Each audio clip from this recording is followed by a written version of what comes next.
28 years earlier, Josepha. Josepha would never forget the night she found Aurora on the beach.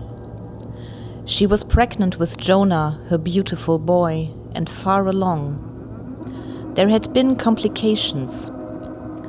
His heart was weak, and he was lying in a weird position. So weird, the healers could not even tell her whether the life inside her was a daughter or a son. A son was better as the first child. She had known that. But some fancy had its grip on her at that particular time, some evil thought worm, and she had found herself yearning for a daughter. She did not even know why. It was just there, this yearning. Maybe it was because she was afraid of motherhood, and some part of her thought a daughter would be easier for her.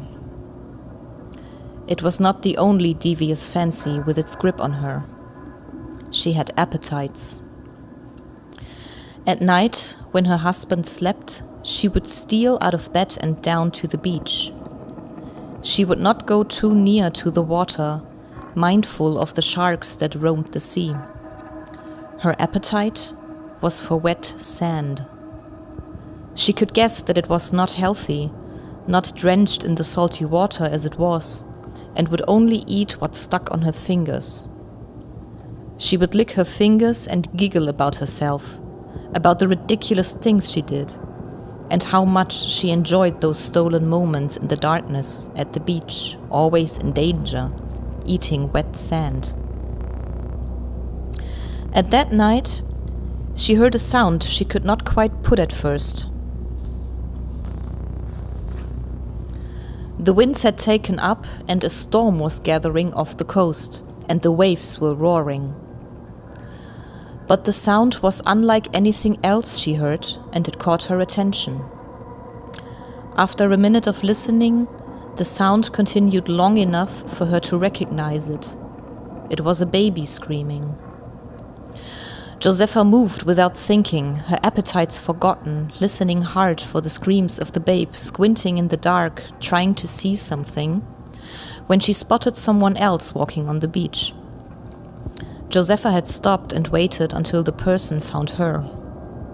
To her, she was a woman in rags with a baby, and both of them were half dead. She should not be, the woman kept mumbling. Josepha was not sure about the woman at first, but the baby girl was a bastard mage. Lightning was glowing beneath her skin. Josepha had taken them in without alerting anyone, just in case, and had taken care of the babe all night. The little being had caught a fever, and Josepha had finished a preparation course, especially for this kind of thing, not too long ago.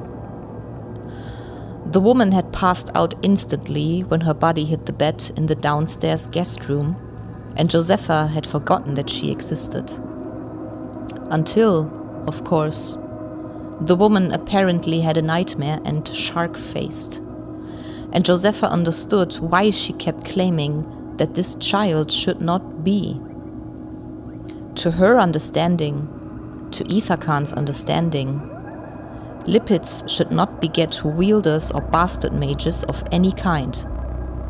Their children should be Lipids, maybe cruovoids.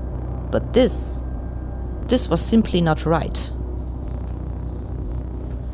How was a Lipid supposed to raise a wielder, or even worse, an unpredictable bastard mage?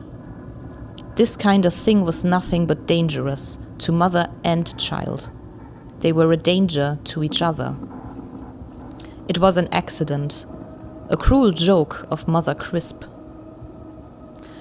Many smart men of Ithacan had studied the ancestors' texts in order to find an explanation for the existence of bastard mages, but they found nothing. They were left to believe that the ancestors, though wise enough to manufacture the almighty, life-enabling, holy tool that was Mother Crisp, did not mean for bastard mages to exist. Still, they existed. But I can help you, Josepha had thought. We can help each other.